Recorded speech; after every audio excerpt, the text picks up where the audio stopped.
Good evening. Welcome to another edition of Mi Gente on Air. It's almost 7:10 here in Alpha Media Studios at WSGW.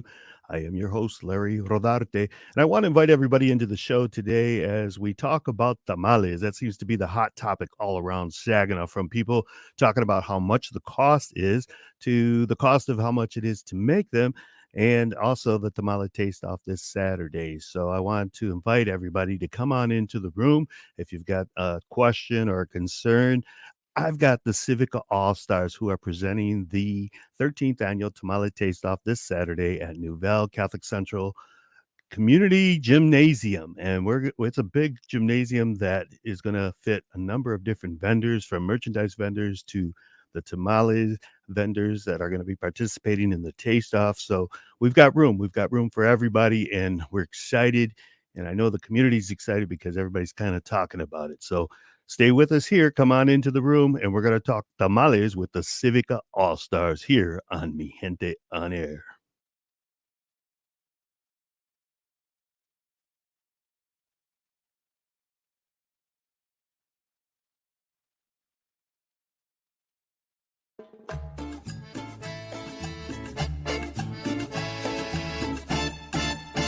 Welcome to Mi Gente on Air on 100.5 and 790 News Radio WSGW and online WSGW.com. Now, here is your host, Larry Rodarte.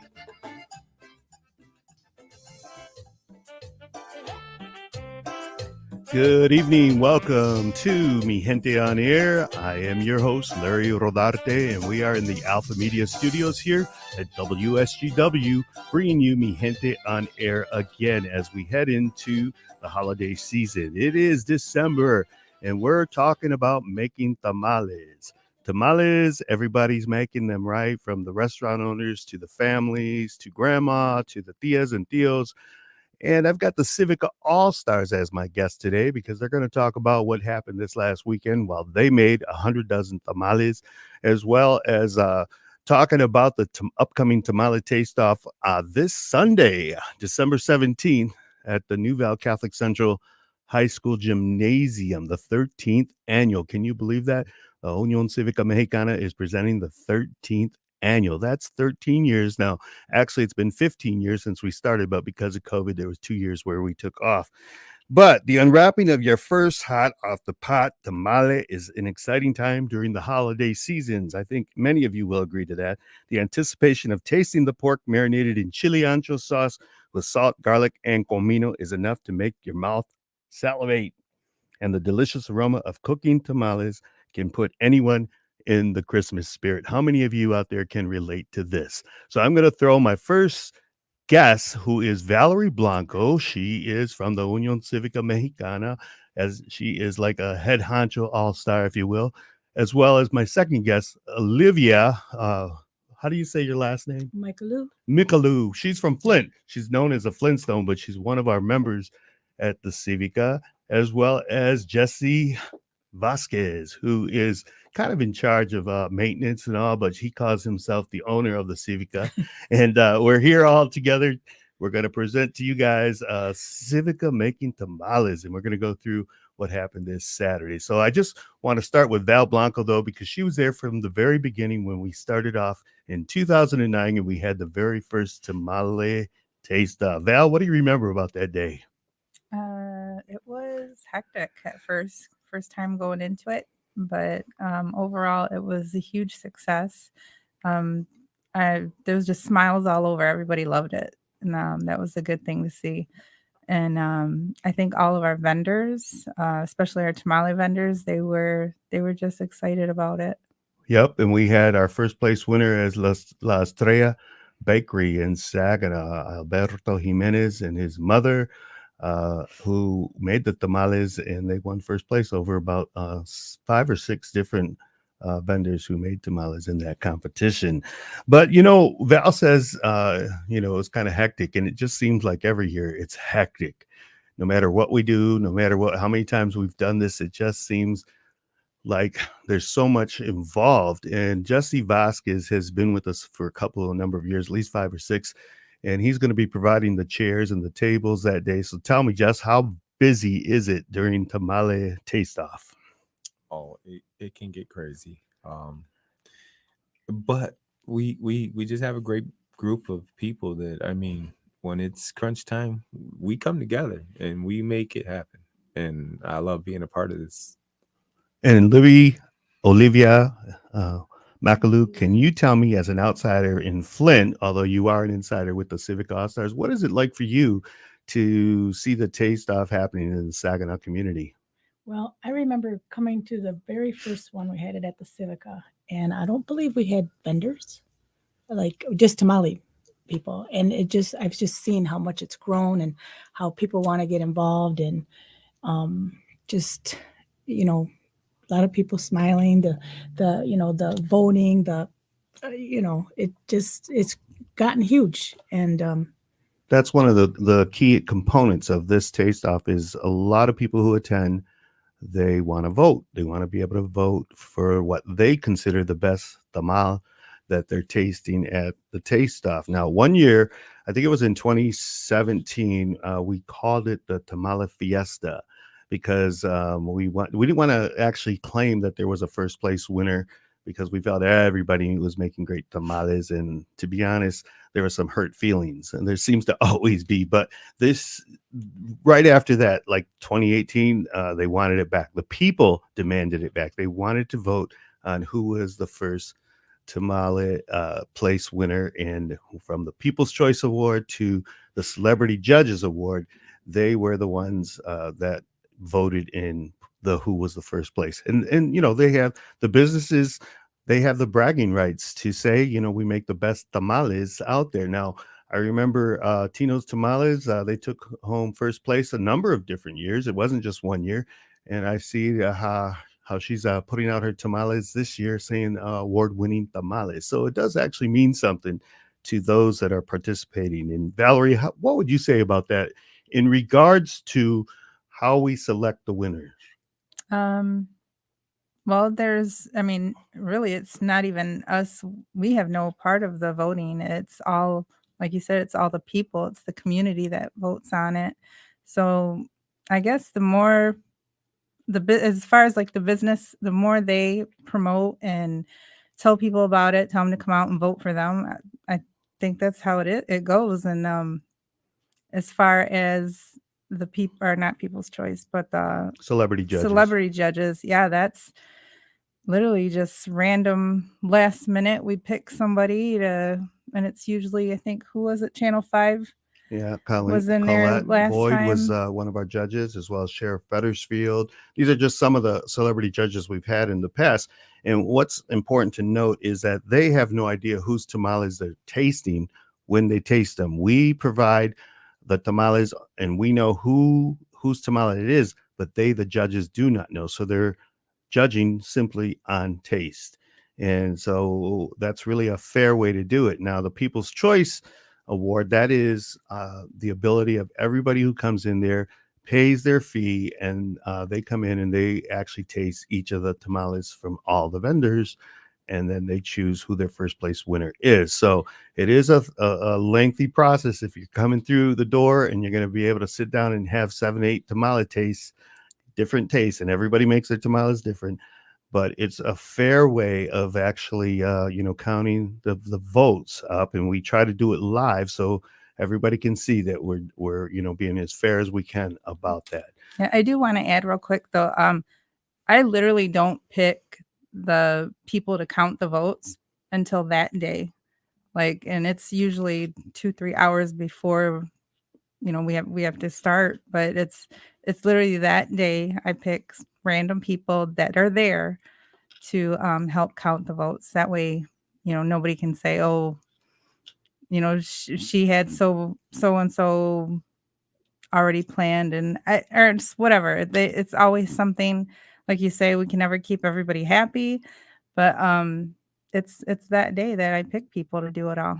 Yeah, and the important thing is that we have to remember that we're there to celebrate our love for tamales and celebrating the idea that we're bringing it to the masses in the community in the Great Lakes Bay region.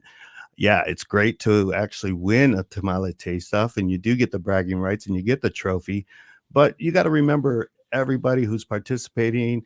It's about our love for tamales. And what would you say about that, Libby? How do you feel about There's not a tamale I've ever met that I didn't like. it?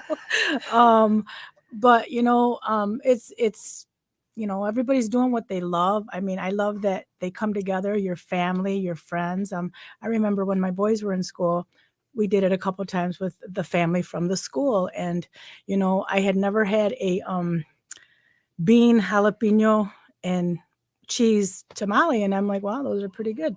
So you can do them in all kinds of different ways, and just what people's choice, I guess, they and like. and what we're having all our vendors actually do are the pork tamales to be judged. Now, if they want to make other different tamales to sell, they can, whether they're chicken or cheese tamales or bean tamales. There's all kinds of tamales, but it's the pork ones that we're having everybody vote on. So remember that out there. And it's going to be a really nice time because, as Libby said, it's festive. We get out there and you got the merchandise vendors, and there's just a lot of activity going on in celebration of not only tamales but the holiday season, where the Sunday before Christmas, and everybody who wants tamales at their Christmas table or under the Christmas tree, they better come out to the tamale taste off to buy them, because you're running out of time. And if you're thinking of making them, hey, more power to you, because to make a tamale these days, it's pretty expensive for one, and it takes up a lot of time, and it takes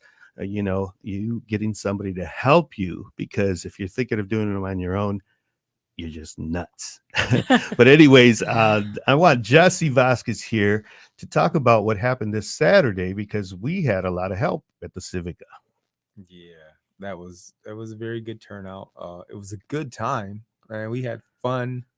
Uh, it was nobody turning down anything. I mean, everybody was there to help, and we got it done. I mean, you seen one person doing one thing, wrapping a tamale, and the next thing they were cleaning up. I mean, everybody. It was a real team effort, and we did that. Teamwork. And it was a lot of fun, wasn't it? It was a lot of fun, and I didn't think we were going to get that many done, and we did. And Christy Lopez was in the kitchen. Oh, Yeah, That's Christy a big Lopez. A lot of people that you don't see come around to do the actual work. We're working on Saturday at the tamale preparations for the Union Civica, and we are going to have our tamales at the taste off. 100 dozen that we made this last Saturday. I walked away with a bad back. I had to leave early just from making tamales all week. And that's what it's about for me during the holiday season. I'm involved also with the Christmas with Angels project, and so it's all about gifts in this season. But tamales are at my heart. Tamales, and remembering my mother and my aunt, and those that taught me so many years of making tamales. And I think that's what tamales means to many of the Mexican families here in Saginaw. It's the tradition. It's in Michigan, because Libby's here in Flint. But it's the tradition of making those tamales and evoking those memories that we have from when we were children. We've seen the tamale matriarchs making the tamales. So I mean, that's what it is. But I see that the growth of the love for tamales has spilled over into the greater community, and they're wanting their tamales as well during Christmas, and they're wanting hot tamales, a lot of them, and they want that hot sauce. So I know there's listeners out there. We want you to come out to the 13th annual Tamale Taste Off on December 17th, Sunday at New Vale Catholic Central High School. It is $10 admission, and it is also from 10 a.m. to 3 p.m. So you can get a half dozen tamales, you can get full dozen tamales, you can get all kinds of different tamales, and there will also be other foods there, as well as the merchandise vendor. Valerie, tell me, what is most exciting for you as you organize and help with the Tamale Taste Off? Most exciting is seeing everybody there, and knowing that I had some part of that. Like I had some part of this event and it coming out successful. And my team, I can't even say enough. Our all-star team, they go beyond and above and beyond. Especially Jesse. Jesse's one of the hardest workers there at the Civica, but yeah, everybody puts their hands in, and like I said, just seeing the whole event play out at the end, yeah, it's exhausting. We're tired, but we all had a great time. And it's really nice to see so many people coming through the door, the line up that we will have. I remember that, when we started, we had maybe 100 people. The next year we had like capacity of the Union Civica Hall at 300 people. We decided by the third year to move it over to the township because we needed a bigger facility. And we moved it to the elementary school at Nouvelle. And we outgrew that place because there we were drawing 750 to 800 people. And then we moved it to the high school, the bigger gymnasium, and we drew 1,000 people. So, I mean, it just kept growing, and last year was actually pretty cold. I remember it was cold and it kept some people It was away. freezing. I have a feeling possibly that this year some people might be kept away because of some of the cost of the tamales. And I'm saying that because I want to segue into talking about that, because I know we all have our difference of opinions on this, but this year the Civica will be selling the tamales at $15 a dozen. That's the most we ever have. I remember the days when we were selling them for $7 a dozen, so we've doubled that, but that was quite a few years ago. Well, how do you feel about it, Jess? What do you think? What are your thoughts on the cost of tamales these days? Well, it's just the cost of everything. I mean, everything has gone up. I mean, me and what I do, it's hard to do anything for less. I mean, the cost of every single thing in this world has gone up, and it's just ridiculous with the prices. I mean, people think we're just, I guess, trying to get rich, and it's not like that. We're trying to keep the cost down as much as we can, but we got to buy stuff. We got to pay for stuff too. It's definitely not like how it used to be. Definitely. No way. And it's a lot of work. Yeah. It's a lot of It's work. a lot of work. Even when you had almost 20 people there to help us this Saturday, Yeah. the cost of the masa has gone up. Anybody who makes tamales, they're going to see that. The cost of the masa, and kudos to Vargas and Sons Tortillas because they provide the community with so much masa. I went in there the other day, and Teresa Gomez was there, and she said there was so much masa around it looked like snow. So I mean that's how much they're putting out there, and it's the masa cost, the meat cost. You can't find meat any less than $1.49, I think. And I remember the days when we were all trying to get 99 cents a pound for the pork butt. The chilies, the chili ancho has gone up, and the chili guajillo, but the leaves have really gone up from Save-A-Lot from I think $3.50 to $5, today, and they're hard to find. Yeah, they're hard to find, and they're $7 elsewhere. I mean, it's just everything has gone up, and so I had somebody say today, "Why is it so expensive to get in?" It's not that expensive to get in, but it's important to understand that the Unión Cívica Mexicana puts this event on as one of its signature events of the year. The signature event of the year is like Cinco de Mayo, the Saginaw Taco Fest. These are the events that help support this civic organization so that we can keep the lights on, we can pay for the water bill, we can pay for the waste management, we can pay for the internet that's required by the city, so we can have cameras on. I mean, it's just a whole bunch of costs. And so really, we have to do this to make it happen because it's not going to come out of our individual pockets. And I want Libby to address some of that as she's there anxiously awaiting her turn. No, what I would just wanted to say, but with that cost in return, you get to taste every tamale, which if you wanted to do that, you would have to buy a half a dozen or a dozen. And who's going to do that? Wow, that's a good point, Liv. And who's going to do that? Wow, what kind of coffee did you have today? Colombian. Well, anyways, this civic organization that I'm talking about, we're celebrating almost 80 years.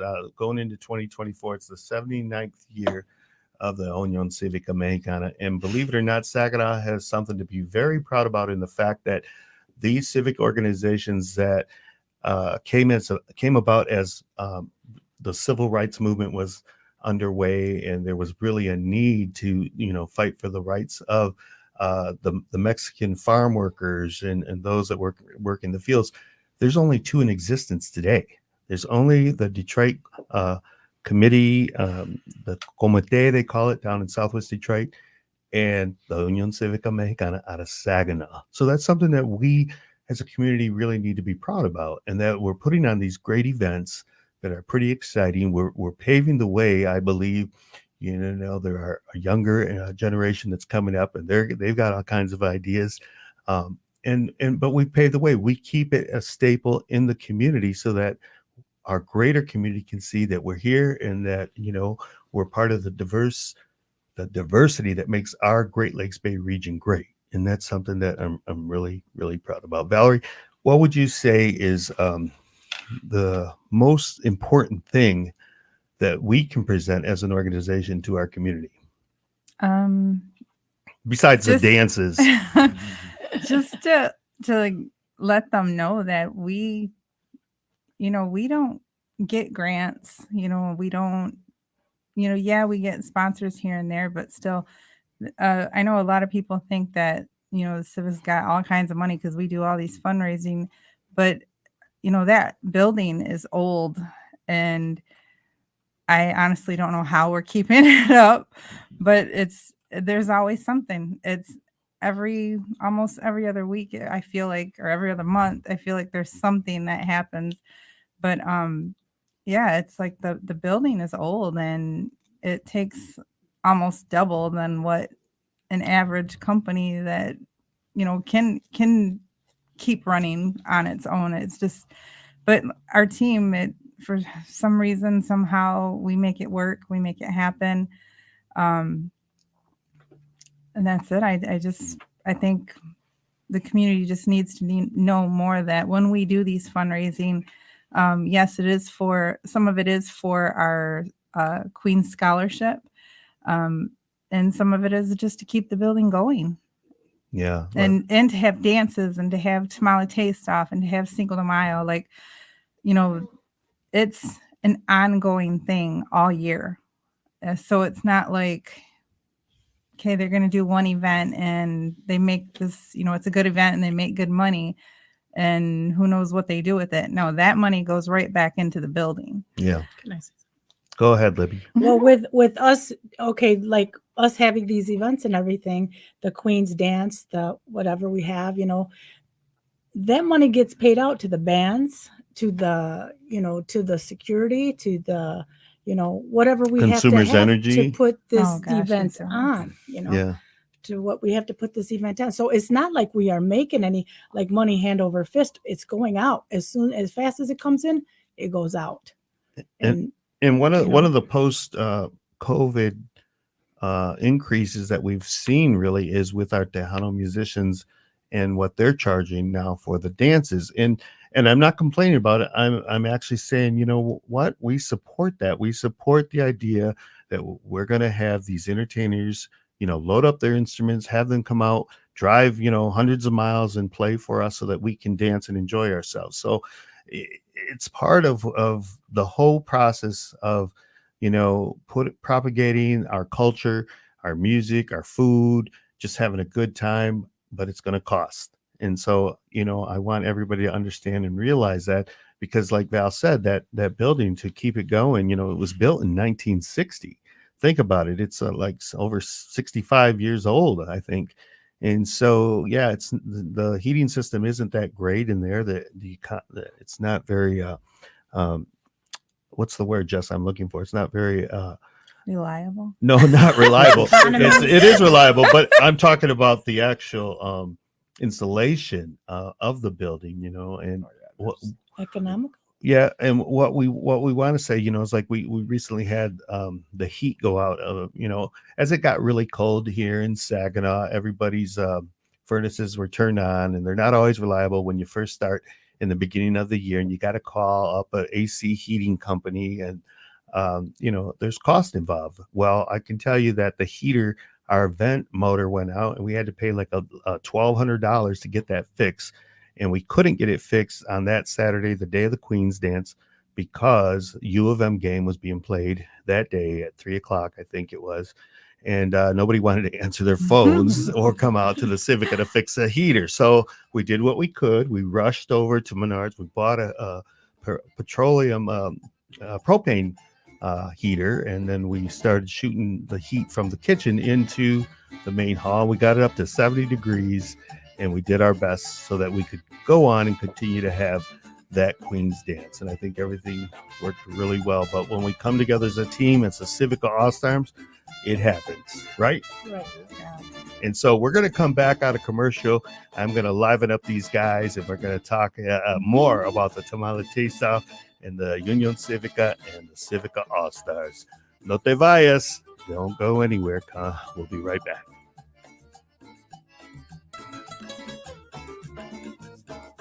You're listening to Mi Gente on Air on WSGW.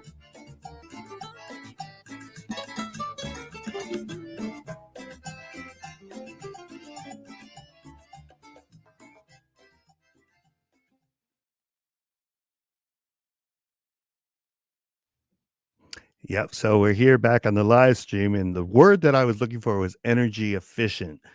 The hall is not that energy efficient. When you've got an old hall like that, you're going to have leaks all around the building. And so the insulation isn't the greatest, and, there's cost involved. And so that's the point I was trying to make, and I just couldn't remember energy efficient.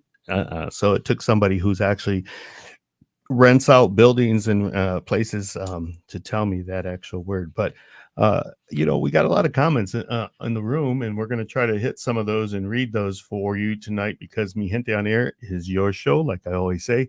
And we hope that those of you who are having questions, or there's concerns brewing in your head right now, put them out here on the chat room so that we can all talk about it, and make sure that my producer is also reading that for you. But I'm going to ask my producer, Jonathan Dent, because he is the non-Hispanic in the room. He is the minority right now. And I want to ask him, what does he see in regards to the Union Civica putting on this Tamale Taste-Off? I don't have a microphone right now. Oh, no. What happened? It's over here. Everybody's using it. Yeah. Okay. So, well, that's only on the live stream, so it's not the actual show. But we're going to go back into the show and talk more about the Taste-Off, and talk about any concerns that you may have here on the live stream and on the Facebook live stream, as well as the show. We'll be right back.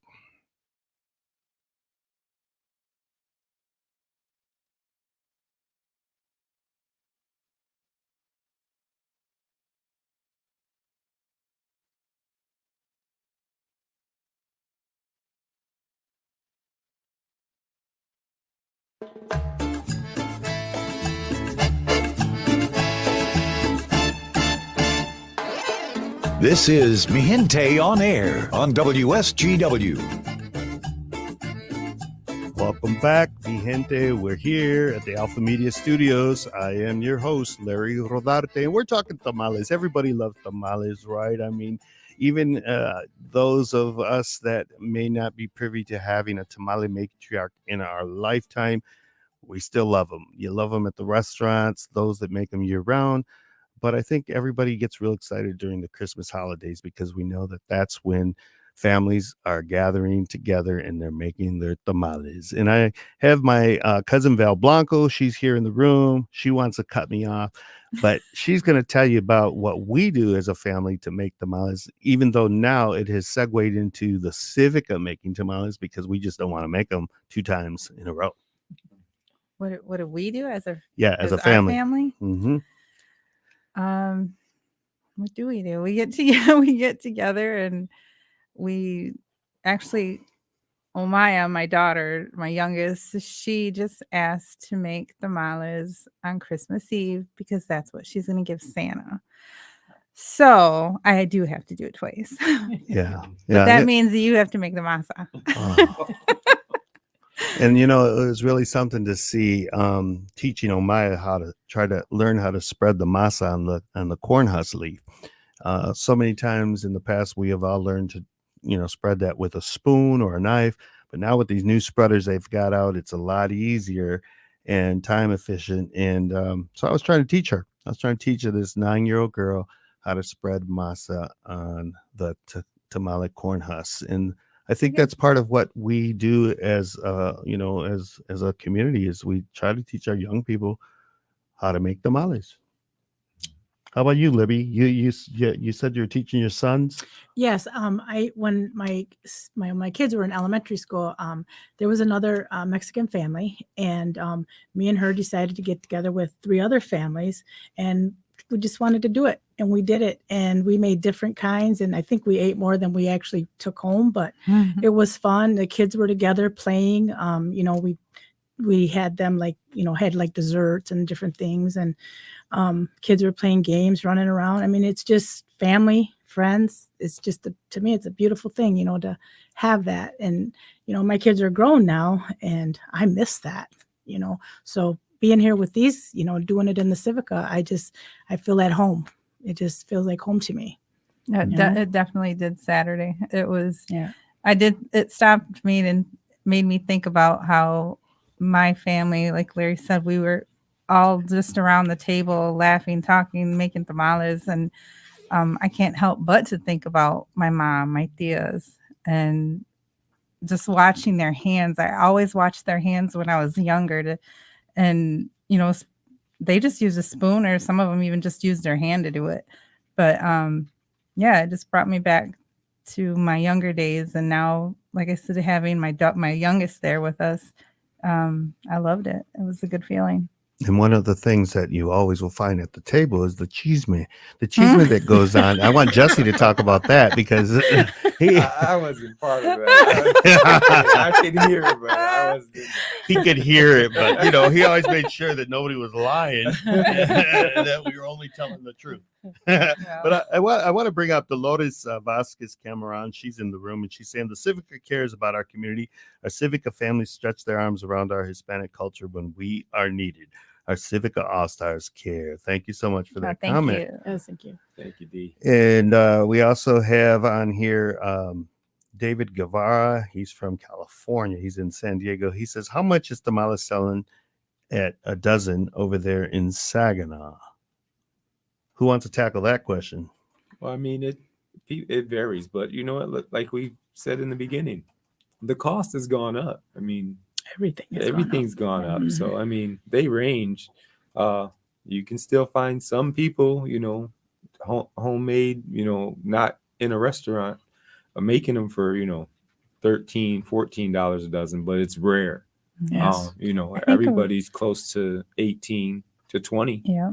And that's really fair. I mean, with the cost of everything, that's really fair. He's in California. Yeah. My niece Tammy lives in California, and I actually she sent me her flyer that she did, and she makes all kinds, but she's making them for $35 a dozen, and she has so many orders. Wow. And she just posted it today, so I was just like in shock. But yeah, she's $35. Can you imagine? Yeah. California, though. Yeah. I can see that.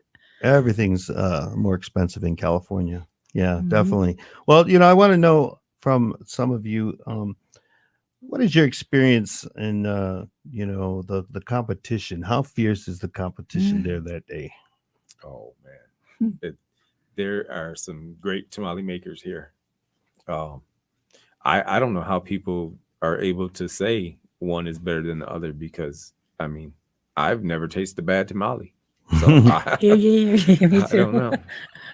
I say the same thing. I think that, you get a variety of different tastes with the different vendors. And I know last year we had quite a few. We had over 10 vendors, and there were a lot of tamales to sit down at one sitting and try and eat. I don't think most of our patrons that were there at the taste off were able to actually do that, or at least if they did, they kind of felt full and were reaching for. I did get a lot of comments of people saying that they're like, gosh, we just had so much, or we're walking out of here full. Yeah, but they still had like 3-4 dozen they're walking out with. Oh yeah. Yeah. Well, the hope is, for those vendors that are actually participating, we're hoping that, that they're promoting their business, and part of that business is selling tamales, whether they're a restaurant owner or whether they're, in business as an entrepreneur to make tamales. I know Selma and her son, Selma Herrera, they make tamales during the season. and they won second place last year. And she had a lot of orders afterwards because of the tamale taste off. I know many of the vendors, such as Cruz Kitchen, who will be participating this year. They have won first place, and they also get a number of different orders after winning the tamale taste off. So I think that, sometimes it is a competition that is very important to a business owner. But like I said, we've got to remember that this is a celebration of one of the staples in our community, one of the staple foods, and that is the tamale. And I think everybody kind of wins when, we're all there and the people are spending money, and it's economic development for our community.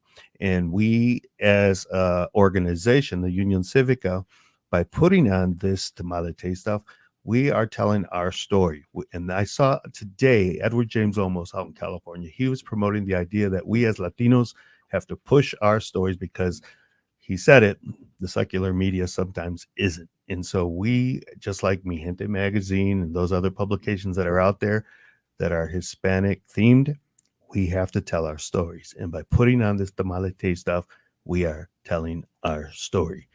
It just so happens that the masses are loving them now, right? Tamales. So, Libby, what would you say when you compare and you look at Flint area? And I know you don't. I'm not looking to degrade one city from the other, but how involved is it for Saginaw? How your involvement. How involved are we as a community as opposed to, say, the Flint community in putting on tamales?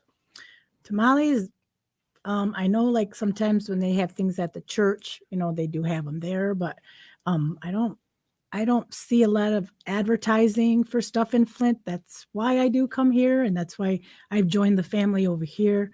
I know my stepfather and my real father and my stepmother tried to do something back in the 80s, like with the Queens thing and everything. And, nobody really supported it back then.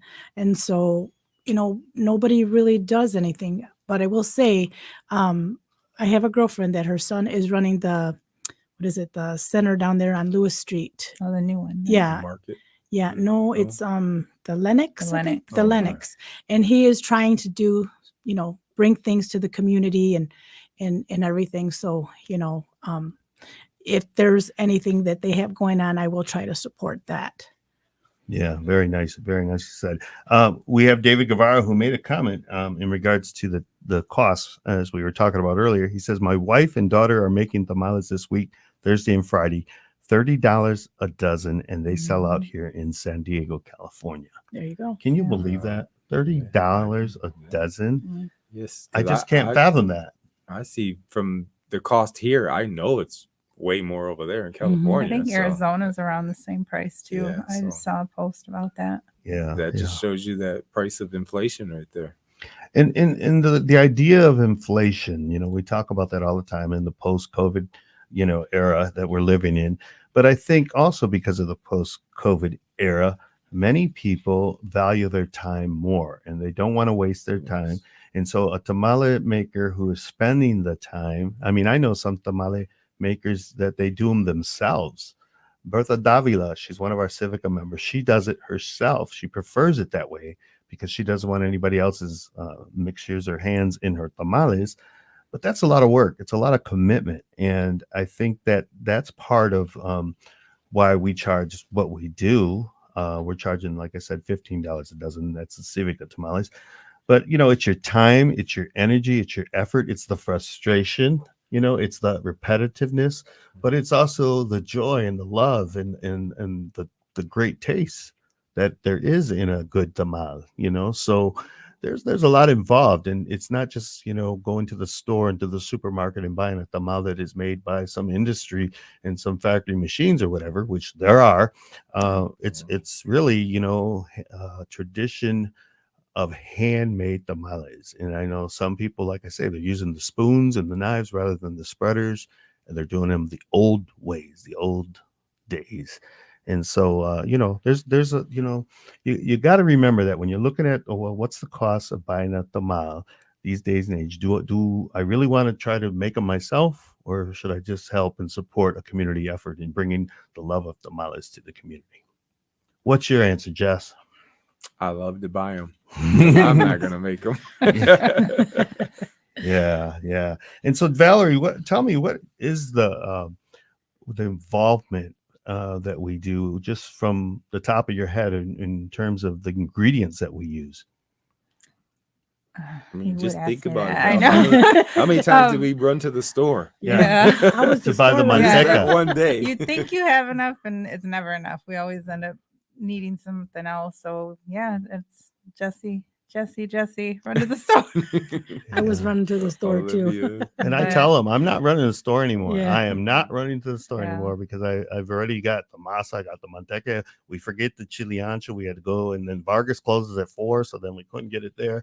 I mean, it's just, one thing after another. But like I say, we pull together, and we make it happen. And thank God we had all the help that we did, because it rather than it being one or two people that are frustrated because they're the ones making them, we had a whole slew of people who are making them and having a good time and laughing and telling jokes. And we even did that. What's that phenomena that I filmed you? I told you to freeze on the count of freeze. 5. Everybody Is it stay right freeze where they frame are. or something like The that? freeze frame on Yeah. social media, on Facebook. It was very popular about 5, 6, 7 years ago.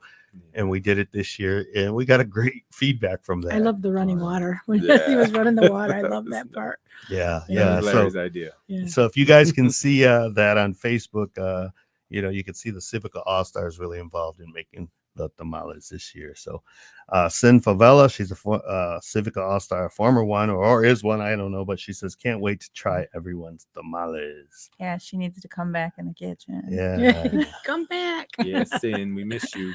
And I want Valerie to just kind of go through real quick and tell us what other vendors will we be having in the building, as well as the tamale vendors. Other than the tamales, it's food wise. We have Cobb King. I believe he's going to have his, I'm not sure if it's the mangonadas or the ice.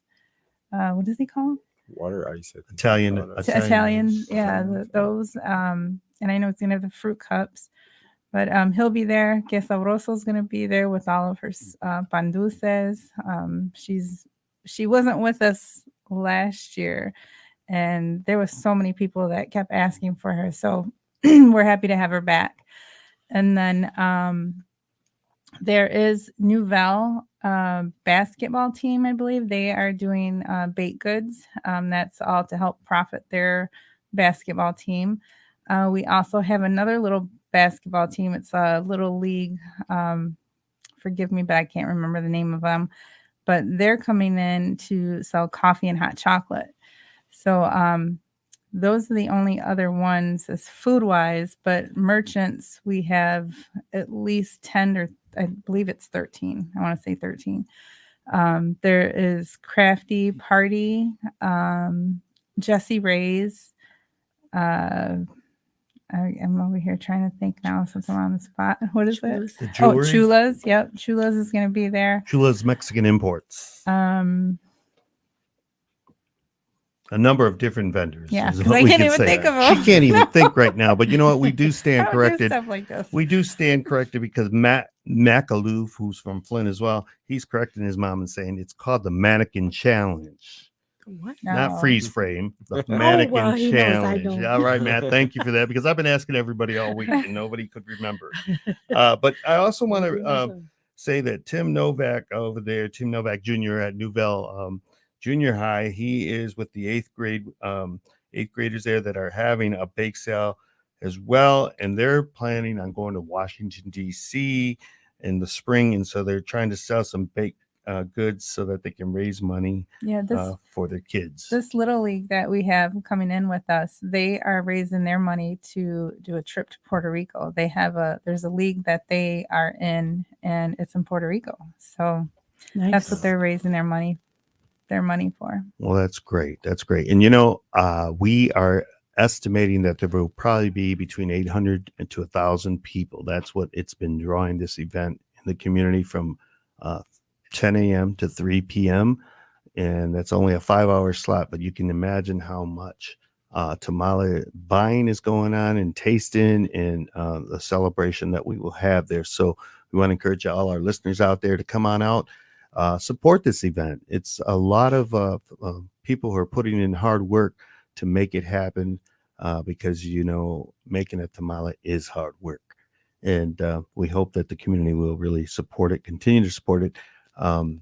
It's been a journey, to say the least, in regards to putting on this event every year. And I'll admit, there are times I'll say, nope, I'm not going to do it. I'm not going to do it, Jesse. I And think we say that every year. Every year. Yeah. And then, we get the phone calls. We get people saying, are you having the tamale taste off? We really want to be there. I've got so-and-so coming in from so-and-so. And it's like, oh, man. Yeah. So, as long as I guess we can do it, we'll try. We'll But try it's to just do it. like for New Year's Eve this year, we're not doing one, and we've gotten so many calls about A dance. having a dance. I feel bad about it, but we just can't swing it. Yeah. Well, David Guevara out there in San Diego, he's on the show, and he says, I wish we could enter your tamale taste off. So, there's not too many community events like the tamale taste stuff. I know that we talked about the Holy Moly contest that was happening in Southwest Detroit a few weeks back, and they've added tamales to this event as well. Their vendors were making tamales and selling them. And, so it's nice. I've also heard, why don't we have a menudo contest? Why don't we have different food contests? Mole would be awesome.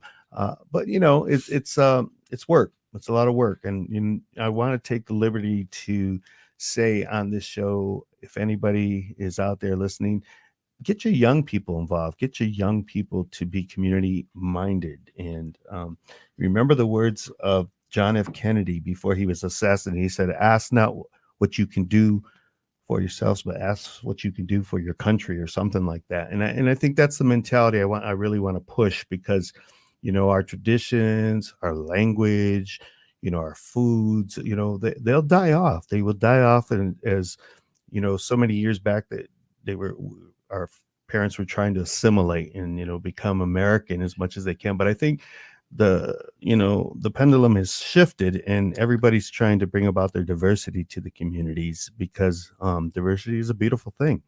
And in celebrating Mexican foods, it's become really popular. And I say that almost every week, I think, but tamales is part of that. Tamales is part of what makes America great. How about that? Mhm. Oh, yeah. Let's make America great again. Let's sell tamales. But anyways, so we want to invite everybody. And I just want to hear from the all-stars here. What is it like for you personally to be an all-star, Valerie? Well, since I can say when I first started about 15 years ago, about the same time you did, it was good. And it still is. It's great to be involved with something that does a lot for the community. And like Libby said, we are a big family. I've grown a lot closer to some of them, and I depend on them a lot. Like Celestino. But it's a good feeling, and I love it. They look out for me, and not only for me but for my girls, and it's a good thing. And Libby, how about you? I love it. I just totally love it. I'm from Flint, of course. But I was born here in Saginaw, at the Saginaw General. My father got a job at GM, and we moved in the Flint area. But I've always come back, and being at the Civica feels like home to me. How about you, Jess? Saginaw General. Oh, I'm kidding. No, St. Mary's. Did I say Oh, General? St. Mary's. St. Mary's. It's one of the, I don't even know how to say it, but the group of all stars is just, I'm lost for words. I can call any one of them.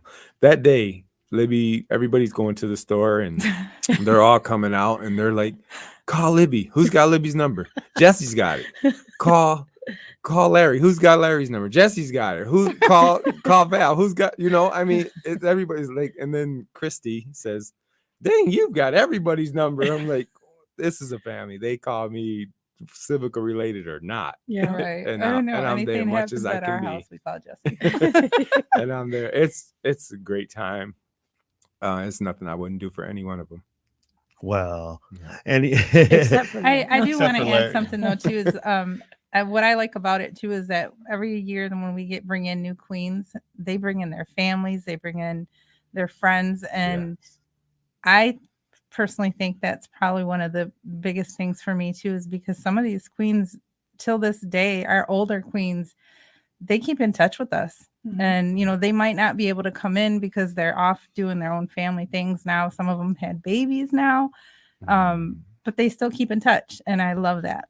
And their Yes. families still come and support, and that's a great thing too. yeah, that's always Yes, once they see what it is, I mean, they know, you know what I mean? Mhm. Once they see what it takes, they're still part of it, whether it's just supporting or coming to help for a day. It takes a lot. Well, I want to thank you all for coming in on your busy Tuesday evening. And I want to mention to everybody out there in the listening audience and there on the live stream, we get people as far away as West Branch. We get people that come in from Flint. We get a lot of people from Midland, Bay City, of course. So feel free to come on out. Come on out and enjoy the festivities that's going on with tamales and the tamale vendors that are presenting their great cuisine, the tamales. And I want to mention that it's supposed to be 46 degrees this weekend. Nancy Rodriguez is mentioning that 46 degrees is going to be a lot warmer than what we had last year. So I think we're going to get a really good crowd. So come on out and spend the day with us with the Union Civica All Stars. We're going to be out there at the Nouvelle Catholic Central High School Gymnasium from 10 a.m. to 3 p.m. And we're going to be doing our best to present this festival to you, the 13th annual Tamale Taste Off. And you'll be making sure you're hungry when you come in. I know it. And make sure you've got the money to buy your favorite tamales. And like I said, you can buy them in 6, half dozen, or 12, or you can buy 2 or 3 dozen for your Christmas holiday cheers. So thank you, everybody, for being with me here tonight. Again, another edition of Mi Gente on Air, and we'll see you next week. Well, no, we won't, because I'm off next week, right, for the holidays, and then we'll see you in 2 weeks here on the show that brings you Latino concerns, culture, and contributions. Adios, everybody. Good night.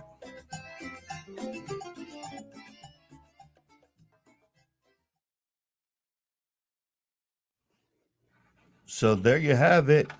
We presented you with the Civica All-Stars tonight. These are a great group of people who really give of their time and energy, and they have to put up with me at the Union Civica Mexicana.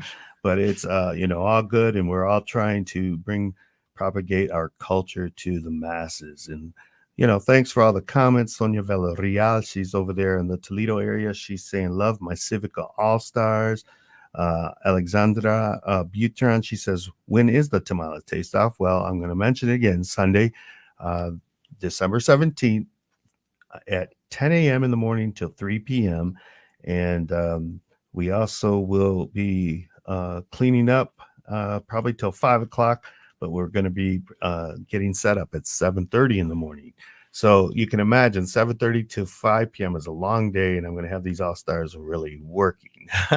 And Jess is going to bring out his tables and chairs, and Libby's going to be putting on her reindeer outfit, and she's going to be prancing around the gymnasium, taking pictures. And, that's part of what's so important is the marketing as well. So again, everybody, thank you so much for being with us. And I want my all-stars here to, give any last words. Anybody? Come see us at the Tamale Fest. Come hungry. I want to say thank you to all the vendors, because we know what it takes, and for you guys just to be there for us. We appreciate you all. This event is not just for us. It's like Larry said, it's for our vendors to put their name out there even more and meet the community even more. So if it wasn't for them, this wouldn't be happening. And we do require each tamale vendor to make 25 dozen tamales for tasting alone, because they split each tamale into 3, and that will give you at 25 dozen about 900 samples to taste. So you know, that's a lot of money that they're dishing out. We yeah. don't charge them for coming into the taste off like our merchandise vendors, but you know, we hope that the community will support them as well in their business so that they'll continue. They'll want to continue to go on and make tamales for their businesses as well as for their families and friends during the holiday season. So again, thanks everybody. Thank you for being with me here on Mi Gente on Air. Adios.